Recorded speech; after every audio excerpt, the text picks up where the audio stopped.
여전히 덮여 계십니까? 라는 제목으로 말씀을 나누고자 합니다. 말씀을 보실까요? 우리는 수많은 사람들처럼 하나님의 말씀을 혼잡하게 하지 아니하고 곧 순전함으로 하나님께 받은 것 같이 하나님 앞에서와 그리스도 안에서 말하노라. 말씀을 통해 무엇을 깨닫게 되십니까? 수많은 사람들이 하나님의 말씀을, 주어진 삶의 결과를 혼잡하게 말하고 있다는 것을 깨닫게 되십니까? 또한 무엇을 깨닫게 되십니까? 말씀에 소개된 우리는 수많은 사람들과 달리 하나님의 말씀을, 주어진 삶의 결과를 순전하게 말하고 있다는 것을 깨닫게 되십니까? 말씀에 소개된 우리는 수많은 사람들과 달리 하나님께 받은 것 같이 말했습니다. 하나님 앞에서 말하는 것 같이 말했어요. 그리스도 안에서 말하는 것 같이 말했다는 것이지요. 말씀은 이러한 저들의 특징을 어떻게 소개했습니까? 말씀은 하나님의 뜻으로 말미암아라는 표현을 통해 순전하게 말하는 사람들은 하나님의 말씀을, 주어진 삶을, 그 삶의 결과를 하나님께서 하나님의 뜻을 이루시는 삶으로, 하나님께서 하나님의 뜻을 이루신 결과로 말한다고 소개했습니다. 또한 말씀은 위로하사라는 표현과 위로하게 하시는 이라는 표현을 통해 순전하게 말하는 사람들은 하나님의 말씀을, 주어진 삶의 결과를 하나님께서 하나님의 뜻을 이루시는 삶으로, 하나님께서 하나님의 뜻을 이루신 결과로 말한다고 소개했습니다. 이는 어떠한 의미입니까? 순전하게 말하는 사람들은 내가 모든 환난 중에서 위로를 받게 된 것을, 내가 모든 환난 중에 있는 자들을 위로하게 된 것을, 하나님께서 하나님의 뜻을 따라 나를 위로하신 것으로 말한다는 것이고, 하나님께서 하나님의 뜻을 따라 나를 통해 누군가를 위로하게 하신 것으로 말한다는 겁니다. 예를 들어 요즘에 김창욱 쇼라는 것이 있지요. 그걸 보면서 사람들은 많은 위로를 얻는다고 합니다. 그런데 순전하게 말하는 사람들은 어떻게 말한다는 것이죠? 하나님께서 그 사람을 통해 나를 위로해 주신 것으로 말한다는 거예요. 또 오은용의 금쪽 같은 내 새끼라는 것이 있지요. 그것을 통해 많은 부모들이 위로를 받는다고 합니다. 그렇다면 순전하게 말하는 사람들은 어떻게 말한다는 것이죠? 하나님께서 그 사람을 통해 나를 위로해 주신 것으로 말한다는 겁니다. 어디 그뿐인가요? 때로는 누군가가 나를 통해 위로를 받는다고 말할 때도 있지요. 내가 아는 지인이, 내 자녀들이, 내 후배가, 내 직장 동료가 나 때문에 마음의 평안을 누리게 되었다고 말할 때가 있다는 겁니다. 그러면 우리들은 그러한 말을 들을 때 어떻게 반응한다는 거죠? 순전하게 말하는 사람은 하나님께서 나를 통해 당신을 위로하셨다라고 말한다는 거예요. 그렇다면 순전하게 말한다는 것은 결국 어떻게 말한다는 것이겠습니까? 주어진 삶의 제1원인을 하나님으로 말한다는 겁니다. 이해가 되세요? 주어진 삶의 제1원인이 무엇입니까? 이 일의 궁극적인 원인이 누구에게 있다? 오직 하나님께 있다는 이야기예요. 다시 말해 하나님께서 하신 일을 하나님께서 하신 일로 말한다는 것이고, 하나님께서 하실 일을 하나님께서 하실 일로 말한다는 겁니다. 사랑하는 성도 여러분, 그렇다면 그 목적이 무엇일까요? 하나님께서 순전하게 말하게 하시는 의도가 과연 무엇이겠냐는 겁니다. 말씀을 보세요. 무엇을 깨닫게 되십니까? 말씀은 그 의도가, 그 목적이 하나님만 의지하도록 하시기 위함이라고 소개합니다. 명확해지지 않습니까? 오은영이라는 사람을 더 의지하게 되는 결과가 아니라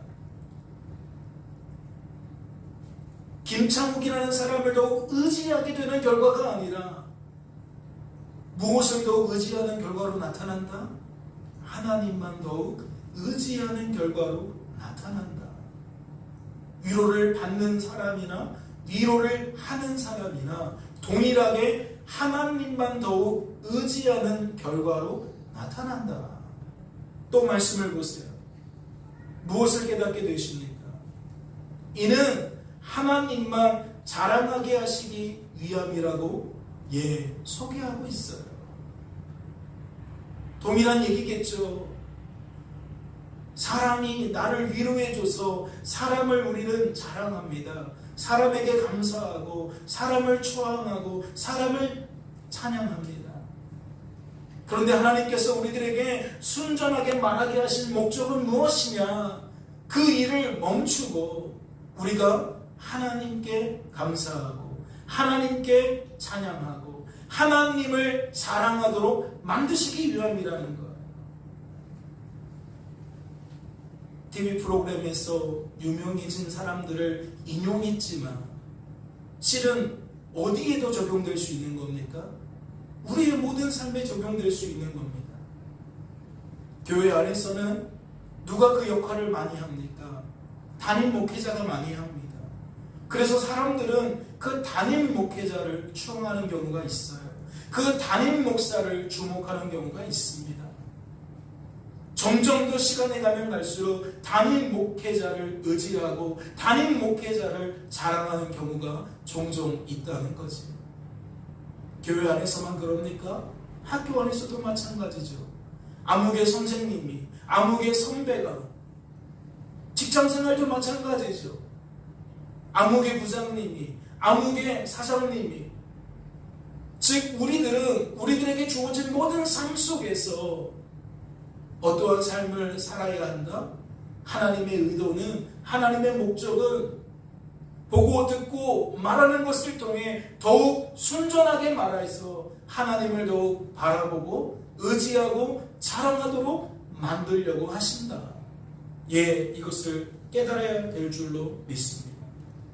그렇다면 순전하게 말할 때 어떠한 선순환이 일어나겠습니까? 순전하게 말하는 사람들은 하나님만 더욱 바라보고 하나님만 더욱 의지하고 하나님만 더욱 자랑하는 선순환이 일어날 줄로 압니다. 다시 말해 그 인생은 하나님께서 하신 일을 더욱 하나님께서 하신 일로 말하게 된다는 거죠. 하나님께서 하실 일을 더욱 하나님께서 하실 일로 말하게 된다는 겁니다. 그렇다면 그 반대의 경우는 어떠하겠습니까?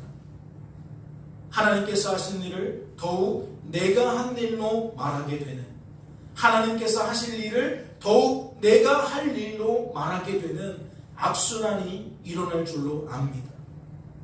그래서 수많은 사람들이 그 입술에 사람 이야기를 달고 산다는 거죠. 환경 이야기를 달고 산다는 겁니다. 하나님 이야기는 쏙 빼놓고 그렇게 사람 논리, 환경 논리에 맞춰져 있는 이야기들만 늘어낸다는 거죠. 하나님보다 하나님이 아닌 것을 더욱 바라본다는 것이고, 하나님보다 하나님이 아닌 것을 더욱 의지한다는 것이고, 하나님보다 하나님이 아닌 것을 더욱 자랑하게 된다는 겁니다. 예를 들어 볼까요? 말씀을 보세요. 바로가 가까이 올 때에 이스라엘 자손이 눈을 들어본즉 애굽 사람들이 자기들 뒤에 이른지라 이스라엘 자손이 심히 두려워하여 여호와께 부르짖고. 출애굽한 이스라엘 자손은, 즉 하나님의 아주 크신 은혜를 경험하게 된 이스라엘 자손은 무엇을 보게 됩니까? 이제 고생 끝, 모든 것이 행복이야 라고 생각했는데 자신들의 뒤를 쫓아오는 애굽 군대를 보게 됩니다. 자신들에게 원수 갚기 위해, 자신들을 멸절시키기 위해 뒤쫓아오는 그 살기가 가득한 의기양양한 애국 군대를 보게 된다는 거죠. 어떻게 반응했습니까? 이스라엘 자손이 심히 두려워하여 여호와께 부르짖고, 그들은 환난을 통해 하나님께 기도했습니다. 그들은 환난을 통해 하나님을 바라보고 의지했다는 겁니다. 아, 큰일 났구나. 이건 내 힘으로는 감당할 수 없겠다. 우리들이 총력을 다해도 저 애국 군대를 어떻게 상대할 수 있겠는가? 이러다 큰일 나겠다. 이러다 큰일 나겠다. 어떻게 해야 되는가? 그래서 그들이 생각한 첫 번째 방법이 뭐예요? 하나님께 기도하는 것. 주어진 삶의 결과를 붙들고 하나님을 더욱 바라보는 거라고요. 하나님을 더욱 의지하는 거라고. 그렇다면 이것은 무엇이 그들의 삶 속에 일어났음을 방증하는 겁니까? 선순환이 일어났다는 것을 방증하는 겁니다. 애굽에서도 바로왕 때문에 그들은 하나님께 탄식하며 부르짖었잖아요. 그런데 지금도 그들은 애굽 군대 때문에 또다시 하나님께 탄식하며 부르짖는 거예요. 그러니까 하나님을 더욱 바라보는 그들의 모습이 반복된다는 것은 선순환이 일어나고 있음을 방증한다는 것이죠. 그런데 그것이 전부가 아니었습니다. 말씀을 보세요. 그들이 또 모세에게 이르되 애굽에 매장지가 없어서 당신이 우리를 이끌어내어 이 광야에서 죽게 하느냐? 어찌하여 당신이 우리를 애굽에서 이끌어내어 우리에게 이같이 하느냐? 그들은 환난을 통해 무엇도 바라보았습니까? 그들은 환난을 통해 모세도 바라보았습니다. 그렇다면 10절과 11절이 의미하는 바가 무엇일까요? 말씀은 분명 무엇을 먼저 소개하고 있습니까? 모세를 바라본 것을 먼저 소개하는 것이 아니라 하나님을 바라본 것을 먼저 소개했습니다. 하나님께 부르짖는 것을 먼저 소개했다는 것이죠. 그렇다면 이것은 무엇을 의미하는 겁니까? 그들은 애국 군대 때문에 심히 두렵게 되어진 그 마음을 제일 먼저 하나님께 쏟아냈다는 것을 의미하는 줄로 압니다. 이는 무엇 때문이겠습니까? 이는 그들이 하나님을 자신들의 구원자로 여기고 있었기 때문인 줄로 압니다. 하나님은 애굽에 10가지 재앙을 내리셔서 우리를 구원해 주셨다. 그러니까 그들에게 무엇이 각인되어 있어요? 하나님은 우리의 구원자다라는 것이 각인되어 있어요. 그러니까 제일 첫 번째 하는 행동이 뭐예요? 나의 구원자에게 구원을 호소하는 거예요. 그래서 그들은 가장 먼저 자신들의 구원자인 하나님께 기도했다는 것이지. 하지만 그들은 자신들의 구원자인 하나님께만 말하지 않았습니다. 그 이유가 무엇일까요? 그들이 모세도 자신들의 구원자로 여겼기 때문일까요? 하나님도 우리를 구원해 주는 분이지만 모세도 우리를 구원해 주는 분으로 그렇게 여겼냐는 거예요. 하나님도 나를 구원해 주고 나를 위로해 주는 분이라면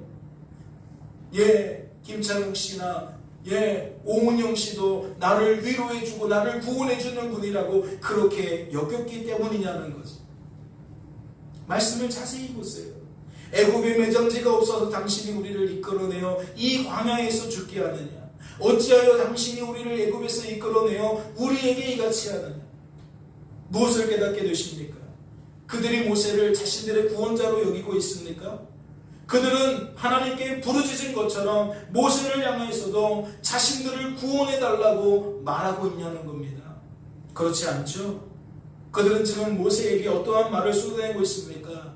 우리들은 당신을 우리들의 주관자로 여기고 있습니다. 즉 우리들의 리더로 여기고 있습니다. 당신이 우리를 그동안 우리를 이곳까지 이끌어 온 것으로 우리는 여기고 있습니다. 그렇게 반응하고 있는 거예요. 그렇다면 이것은 그들이 무엇을 부정하고 있는 걸까요? 하나님을 구원자로는 받아들이는데 무엇으로는 받아들이지 않는다? 주관자로는 받아들이지 않는다는 거예요. 그동안 모세를 통해 이스라엘 자손을 친히 인도해 오신 것은 누굽니까? 모세가 아니라 하나님이셨습니다. 오은영 씨를 통해 우리를 위로해 주신 분은 하나님이지 오은영 씨가 아니라는 것. 김창욱 씨를 통해 우리를 위로해 주신 건 하나님이지 김창욱 씨가 아니라는 것. 그런데 우리들은 오해를 하는 거죠. 그런데 우리들은 착각을 하는 거예요. 그러니까 그 결과가 무엇입니까? 하나님께서 하신 일을 하나님께서 하신 일로, 하나님께서 하실 일을 하나님께서 하실 일로 온전히 인정할 수가 없는 거예요. 말씀을 보세요. 어떠한 일이 발생됩니까? 조금 전의 사건과 이 사건은 구별되는 겁니다. 마라에 이르렀더니 그곳 물이 써서 마시지 못하겠으므로 그 이름을 마라라 하였더라. 백성이 모세에게 원망하여 이르되 우리가 무엇을 마실까? 이스라엘 자손은 결국 무엇도 부정합니까? 구원자이신 하나님도 부정합니다. 주관자이신 하나님도 인정하지 않았을 뿐만 아니라 이제는 구원자이신 하나님도 인정하지 않는다는 거죠. 다시 말해 문제를 통해 적어도 하나님을 가장 먼저 바라보았던 그들이 이제는 하나님 바라보는 걸 생략하고 하나님보다 사람을 먼저 바라본다는 거예요. 이어지는 말씀도 보세요. 또 다른 사건입니다. 이스라엘 자손 온 회중이 그 광야에서 모세와 아론을 원망하여 이스라엘 자손이 그들에게 이르되 우리가 애굽 땅에서 고기 가마 곁에 앉아있던 때와 떡을 배불리 먹던 때에 여호와의 손에 죽었더라면 좋았을 것을 너희가 이 광야로 우리를 인도해내어 이 온 회중이 줄여 죽게 하는도다. 동일한 현상이 반복되고 있습니다. 그렇다면 이 말씀은 성도된 우리들에게 무엇을 드러내주고 있는 걸까요?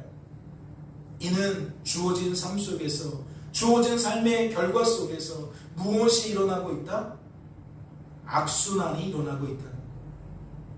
악순환이 일어나고 있다.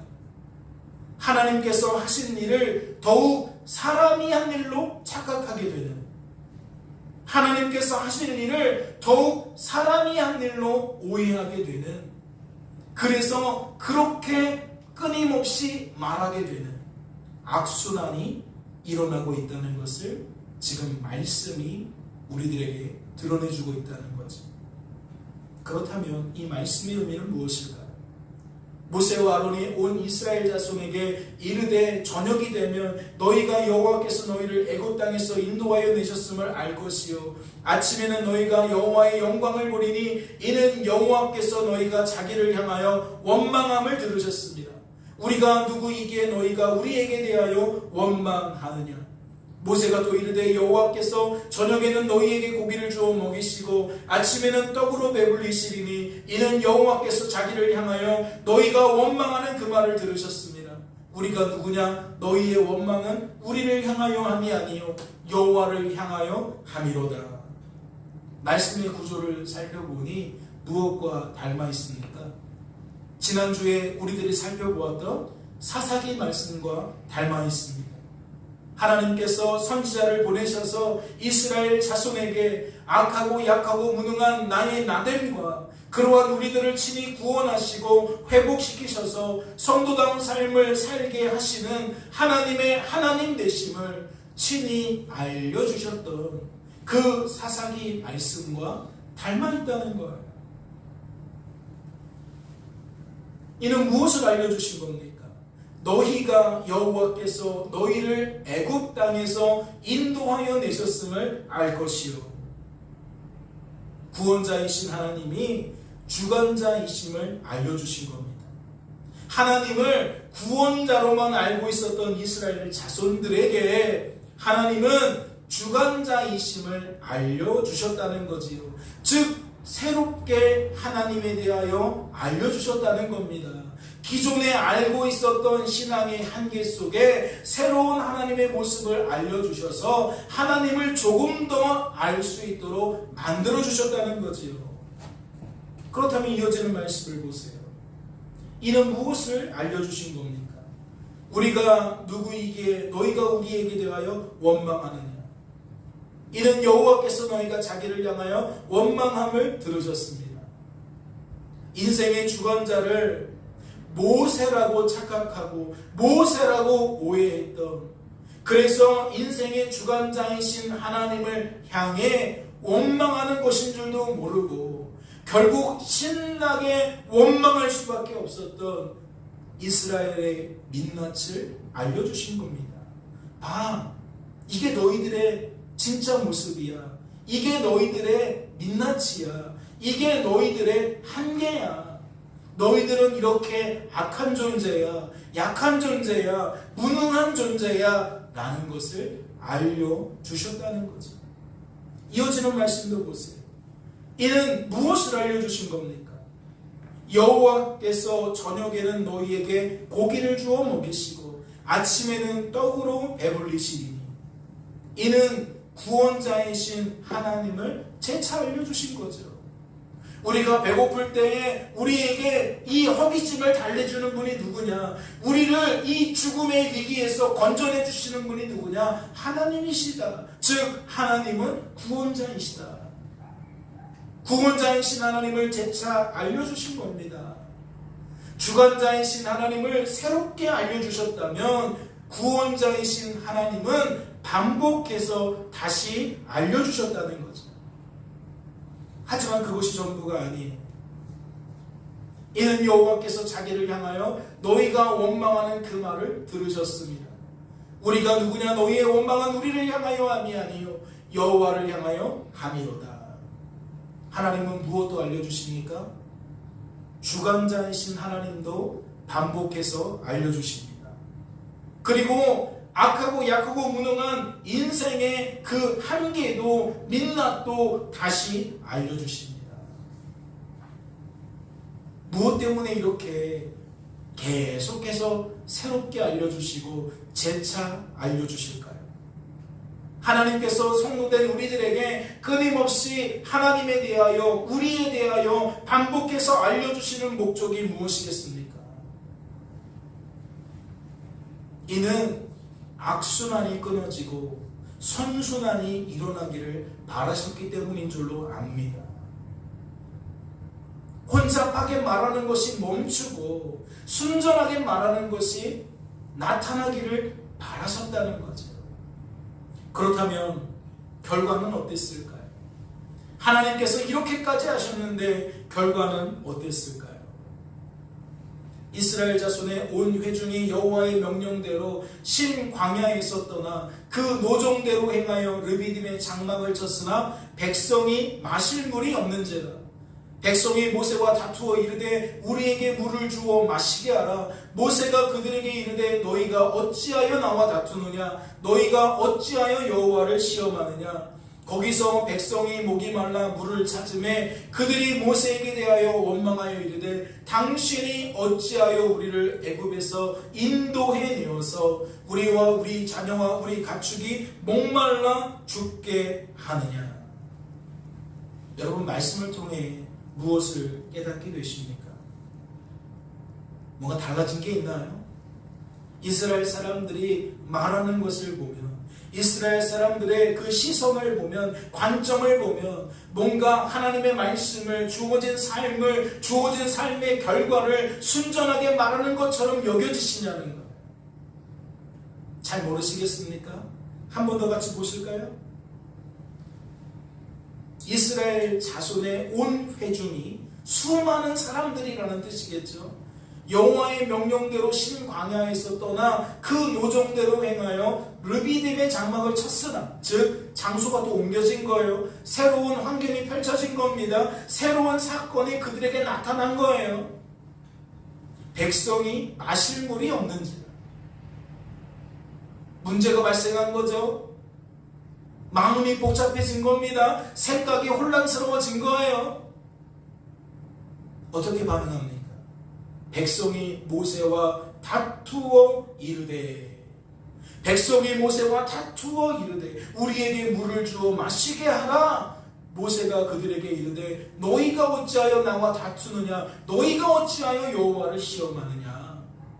거기서 백성이 목이 말라 물을 찾음에 그들이 모세에게 대하여 원망하여 이르되 당신이 어찌하여 우리를 애굽에서 인도해 내어서 우리와 우리 자녀와 우리 가축이 목말라 죽게 하느냐? 다시 여쭙죠. 어때요? 하나님께서 새롭게 알려주신 그 반응이 있나요? 반복해서 알려주신 그 반응이 나타나고 있습니까? 초지일관입니다. 묵묵부답입니다. 나는 나의 길을 갈 거야 라고 그렇게 독불장군처럼 나아가는 것 같아요. 무슨 의미입니까?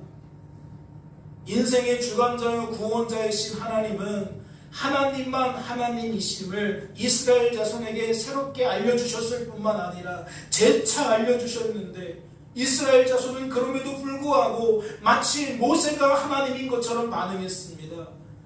다시 말해 이스라엘 자손은 환난을 통해 누구를 더욱 바라보았다는 겁니까? 여전히 모세를 더욱 바라보았다는 겁니다. 마치 모세가 주관자인 것처럼, 마치 모세가 구원자인 것처럼 그들은 하나님보다 여전히 모세를 더욱 바라보았다는 것이지요. 그렇다면 이건 무엇을 방증하는 걸까요? 하나님은 분명 악순환이 끊어지고 선순환이 일어나기를 바라셨습니다. 그들이 주어진 삶의 결과를 순전하게 말하기를 바라셨다는 거예요. 하나님은 이를 위해 선지자도 보내주셨습니다. 모세와 아론이라는 선지자를 통해 끊임없이 우리가 어떠한 존재인지, 하나님이 어떠한 존재인지 새롭게 알려주셨다는 것이고 반복해서 알려주셨다는 거예요. 그런데 결과를 보니까 소용이 없었던 것 같습니다. 정말 소용이 없었던 것 같아요. 그렇다면 이것이 의미하는 바가 무엇이겠습니까? 하나님이 무능하다는 이야기일까요? 하나님이 우리 인생을 변화시키지 못하는 무능한 하나님이라는 의미일까요? 말씀은 지금 하나님의 그 모습을 드러내는 것이 아니라 사람의 그 모습을 드러내는 겁니다. 사람의 그 모습을 더욱 힘을 주어 강조하는 겁니다. 즉 인생은 결코 스스로의 힘과 능력으로는 무엇으로부터 벗어날 수 없다? 죄로부터 벗어날 수 없다. 죄라는 것이 가져다주는 그 사상과 논리로부터 벗어날 수가 없다. 그 마음과 생각이 항상 어디에 묶이느냐? 죄의 논리에 묶인다. 사람 논리, 환경 논리에 묶인다. 그러니까 이 인생은 철저하게 사람 중심이라는 거예요. 사람 바라본다는 거예요. 나 중심이라는 거예요. 악하고 약하고 무능한 인생은 결코 스스로 의의 열매를 맺을 수가 없습니다. 범죄한 인생은 전적으로 타락하고 부패하고 무능한 존재가 되어졌기에 하나님이 아무리 옳은 길, 올바른 길, 참된 길, 바른 길 알려줘도 소용이 없다는 거죠. 하나님께서 알려주실 뿐만 아니라 강권적으로 그 길을 걷게 하시지 않는 이상 우리들은 내 뜻대로 살아간다는 겁니다. 내 방식대로 살아간다는 거예요. 즉 삶의 자리에서 죄의 열매를 끊임없이 양산할 뿐이라는 거지요. 사람들이 좋아하는 말이 있지요. 기회가 왔을 때 붙잡아야 된다. 그것이 믿음 안에서는 불가능하다는 겁니다. 하나님께서 아무리 우리에게 좋은 기회를 주셔도, 아무리 근사하게 기회를 주셔도, 아무리 효과적으로 기회를 주셔도 우리들은 눈앞에 있는 그 기회를 붙잡을 수 없는 존재들이라는 거죠. 그렇다면 이제 본문 말씀을 생각해 보겠습니다.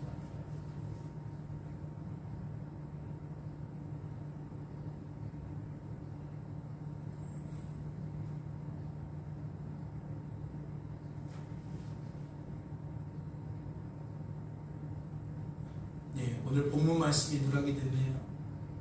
오늘 본문 말씀이 무엇입니까? 오늘까지 모세의 글을 읽을 때에 수건이 그 마음을 덮었다는 거예요. 오늘까지 모세의 글을 읽을 때에 수건이 그 마음을 덮었다는 겁니다.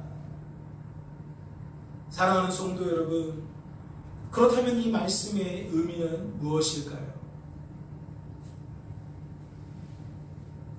저는 이 말씀의 의미가 수많은 사람들이 하나님의 말씀을 읽을 때에 여전히 오해를 하고 있다는, 착각을 하고 있다는 의미라고 생각합니다. 그렇다면 어떠한 오해일까요? 어떠한 착각일까요?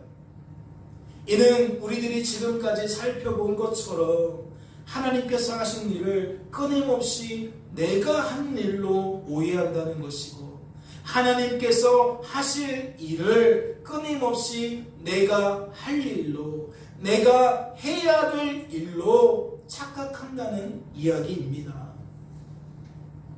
말씀을 보세요. 누가 등장합니까? 모세가 등장합니다. 모세가 어떠한 태도를 취하고 있는지 주목해 주시기 바랍니다. 모세가 여호와께 여짜오되 어찌하여 주께서 종을 괴롭게 하시나이까? 어찌하여 내게 주의 목전에서 은혜를 입게 아니하시고 이 모든 백성을 내게 맡기사 내가 그 짐을 지게 하시나이까? 이 모든 백성을 내가 배웠나이까? 내가 그들을 낳았나이까? 어찌 주께서 내게 양육하는 아버지가 젖먹는 아이를 품듯 그들을 품에 품고 주께서 그들의 열족에게 맹세하신 땅으로 가라 하시나이까? 이 모든 백성에게 줄 고기를 내가 어디서 얻으리이까? 그들이 나를 향하여 울며 이르되 우리에게 고기를 주어 먹게 하라 온즉 책임이 심히 중하여 나 혼자는 이 모든 백성을 감당할 수 없나이다. 주께서 내게 이같이 행하실진대 구원하니 내게 은혜를 베푸사 즉시 나를 죽여 내가 고난당함을 내가 보지 않게 하옵소서. 여러분, 모세가 지금 어떻게 말하고 있는 겁니까? 그는 하나님의 말씀을, 주어진 삶의 결과를 어떻게 여기고 있냐는 거예요. 순전하게 말하고 있는 것처럼 여깁니까? 하나님께서 하신 일을 하나님께서 하신 일로 말하는 것처럼 여러분 그렇게 여겨지십니까? 다시 한번 말씀을 보세요. 모세가 여호와께 여짜오되 하나님께 기도하는 겁니다. 어찌하여 주께서 종을 괴롭게 하시나이까? 어찌하여 내게 주의 목전에서 은혜를 입게 하지 아니하시고 이 모든 백성을 내게 맡기사 내가 그 짐을 지게 하시나이까? 이 모든 백성을 내가 배웠나이까?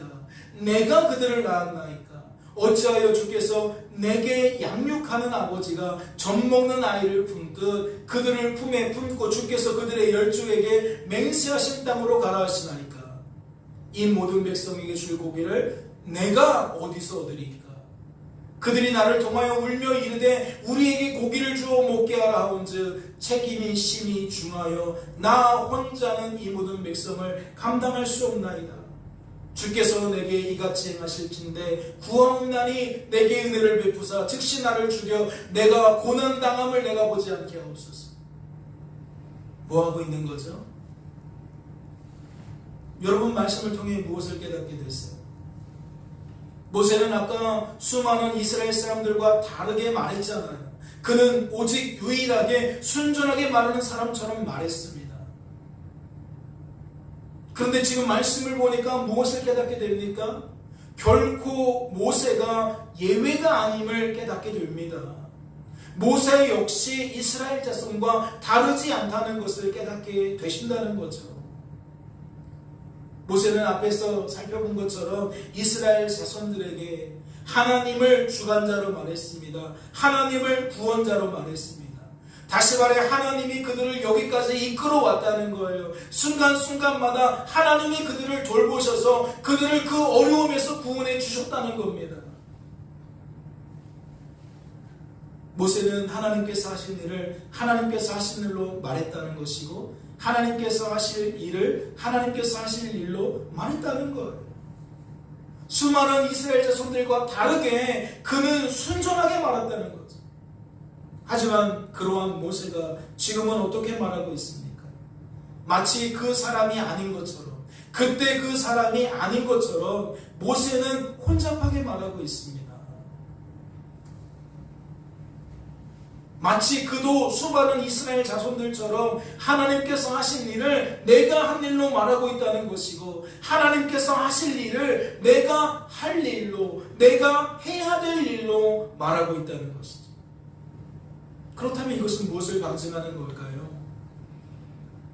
모세라서 순전하게 말한 것이 아니라는 것을 방증하는 겁니다.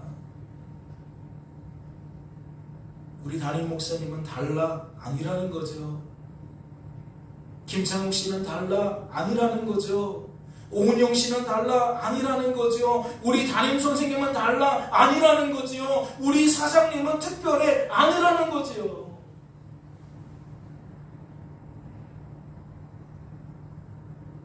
모세 역시 악하고 약하고 무능한 존재라는 겁니다. 그렇다면 오늘 본문 말씀 바로 전에 이 말씀은 어떠한 의미를 나타내는 것이겠습니까? 그러나 그들의 마음이 완고하여 오늘까지도 구약을 읽을 때에 그 수건이 벗겨지지 아니하고 있으니 그 수건은 그리스도 안에서 없어질 것이라. 어떤 의미 같으세요? 이는 오직 우리 구주 예수 그리스도를 통해서만 무엇이 벗겨진다? 수건이 벗겨진다. 즉 오해와 착각이 우리에게서 제거되어진다. 모세라서 순전하게 말할 수 있었던 것이 아닙니다. 오직 우리 구주 예수 그리스도 때문에 모세가 백성들 앞에서 순전하게 말할 수 있었던 거예요. 그렇다면 이것은 누구에게도 해당되는 이야기입니까? 고린도 후서에서 순전하게 말하는 사람들로 소개되고 있는 바울과 디모데에게도 해당되는 이야기입니다. 또한 성도된 우리들 중에 지난 한 주간의 삶 속에서 순전하게 말할 수 있었던 모든 성도에게도 해당되는 이야기입니다.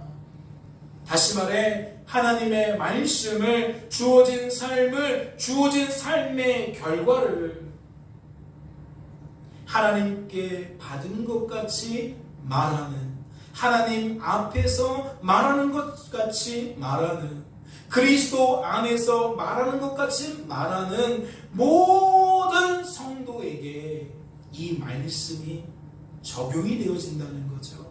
해당이 되어진다는 겁니다. 그렇다면 묻지 않을 수 없습니다. 하나님은 분명 우리가 순전하게 말하는 삶을 살아가길 바라십니다. 우리의 삶에 선순환이 일어나기를 바라신다는 거예요. 그렇다면 오늘 말씀의 핵심은 무엇이겠습니까? 오직 우리 구주 예수 그리스도가 아니라면 우리는 수건이 덮여진 채 살아갈 수밖에 없다는 거예요. 우리가 우리의 시선을 하나님께 두지 아니할 때에 우리는 또다시 수건에 덮여진 사람들처럼 살아갈 수밖에 없다는 거지. 말씀에서 이야기하고 있는 그리스도 안에서 없어진다는 것은 무엇을 내포하는 겁니까? 성부 하나님과 성자 하나님이신 예수님과 성령 하나님 때문에만 우리들이 뭐 할 수 있다? 수건을 벗을 수 있다는 이야기예요. 그러니 우리는 주어진 삶 속에서 더욱 무엇을 의지해야 됩니까? 하나님의 뜻을 반드시 틀림없이 이루시는 하나님을 더욱 의지해야 됩니다. 다른 길이 없어요. 목사님 의지에서 해결될 문제가 아닙니다. 믿음 좋은 권사님, 장로님 의지에서 해결될 문제가 아니에요. 믿음 좋은 사람들도 아닌데 믿음 없는 세상 사람들은 말해 무엇하겠습니까? 다시 한번 말씀을 보세요. 그러나 그들의 마음이 완고하여 오늘까지도 구약을 읽을 때에 그 수건이 벗겨지지 아니하고 있습니다. 어쩌면 우리들이 바로 이 상태가 아니겠습니까? 여전히 덮여져 있는 상태가 아니냐고요. 그 수건은 오직 그리스도 안에서만 없어집니다. 새롭게 주어진 한 주간의 삶 속에서 더욱 우리의 시선이 하나님께 고정되어지실 수 있기를 주님의 이름으로 축원합니다. 잠시 기도합니다. 하나님 아버지 감사합니다. 오늘 우리들에게 말씀을 통해 무엇을 바라봐야 되는지, 무엇을 의지해야 되는지, 무엇을 자랑해야 되는지 알려주셨습니다.